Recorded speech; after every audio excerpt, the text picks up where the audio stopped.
Hi everyone, today I want to show you how to crochet the Trinity stitch. This is a stitch that gives not just beautiful definition to a project, but it produces a really dense piece of fabric. So it is great for any project where you want a certain stiffness to your work, like a washcloth or a face cloth, for example. And it also has 0 holes in it, so it is great for when you're wanting a solid piece of fabric with some nice texture and definition to it.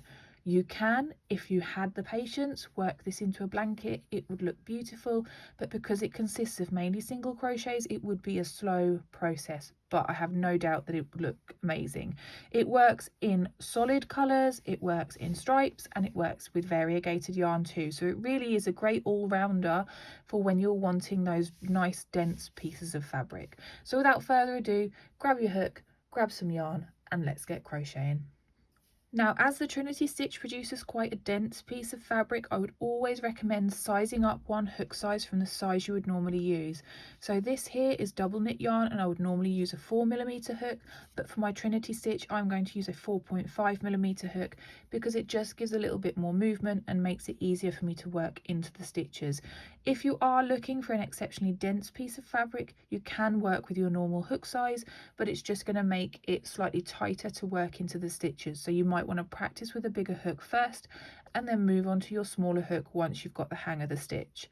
The starting chain for this stitch is really nice and simple. You just want to chain an even number of stitches. So however wide you want your project to be, you just chain an even number of stitches. But for me, as I'm working a small sample, I'm just going to go ahead and I'm going to chain 30. Trinity stitch is a 1-row repeat, but like many 1-row repeats, you have a setup row that you work into the starting chain before you actually get to your repeat row, which is the row that you repeat over and over until the project is as big as you want it. So for our setup row, we are going to work a single crochet into the second chain from our hook. Don't forget this loop here doesn't count, so we want to count 2 down and work a single crochet into that second chain from our hook. Then we want to pop our hook back into the same chain we've just worked into and pull up a loop. Then you want to pop your hook into the next chain along and pull up a second loop so that you have 3 loops on your hook. And then one more time you want to pop your hook in and draw up a 3rd loop, which leaves you with 4 loops on your hook. Then you want to yarn over and pull through all 4 of those. That essentially is a single crochet 3 together. So we've worked the start of 3 single crochets and then finished them all to turn them into just 1 stitch. Then you want to chain fairly loosely just once. Again, we're going to go back into the same chain as we worked our last of the 3 single crochets into and pull up a loop, along into the next chain and pull up a second loop, and along into the next chain and pull up a 3rd loop, so that we end up with 4 loops on our hook. Yarn over and pull through all 4 loops on our hook. Chain 1, pop your hook back into that same place that you just pulled up your last loop from and pull up a loop. Into the next chain and pull up another loop so that we have 3 on our hook, and then one final time to bring up a 3rd loop that gives us 4 loops in total on our hook. And you want to repeat this until you have worked all the way along the row. And after you've worked your final single crochet 3 together, I will show you how we finish off the row. When you've worked your last single crochet 3 together and you've worked into every chain along your work, don't chain 1 after this final decrease. Pop your hook back into that final chain and work a single crochet.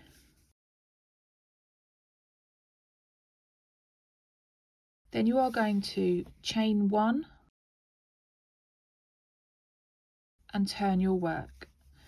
And now that is our setup row complete, and we are now going on to our repeat row. So into this first stitch on your second row, you want to work a single crochet. Pop your hook back into the same stitch you just worked into and draw up a loop, just like we did on our setup row, but we are going to be working into the tops of the stitches as opposed to a foundation chain. Then into the next stitch along, pop your hook in and draw up another loop, and then into the top of the stitch you pull up a third loop, leaving you with 4 on your hook. Yarn over and pull through all 4 loops and chain 1. Pop your hook back into the same stitch that you've just finished off in and draw up a loop. Next stitch, draw up a second loop, and then third stitch along, and this is why it's important to keep your chains loose on your previous row so that you can work into that stitch more easily than I could there. Yarn over, pull through all 4 loops and chain 1. Pop your hook back into the stitch we've just worked into, pull up a loop, next one along, pull up a loop, third one along, pull up a loop so that you've got 4 on your hook, yarn over, pull through all of those, chain 1, and you want to work that all the way along until you get to the end of the row. And then just like you did with the foundation chain, you do not chain after the last single crochet 3 together that you work. Just like we did with the starting row, once you've worked that final single crochet 3 together, you don't chain, you pop your hook back into the last stitch that you worked and you draw up a loop and work a single crochet. And that's our repeat row. So just to recap it again for you, you want to chain 1 and turn your work.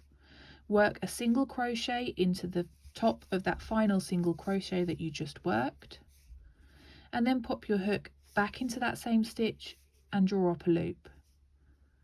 Into the next stitch along and draw up a second loop, and then into the next stitch along again and draw up a third loop, leaving you with 4 loops on your hook.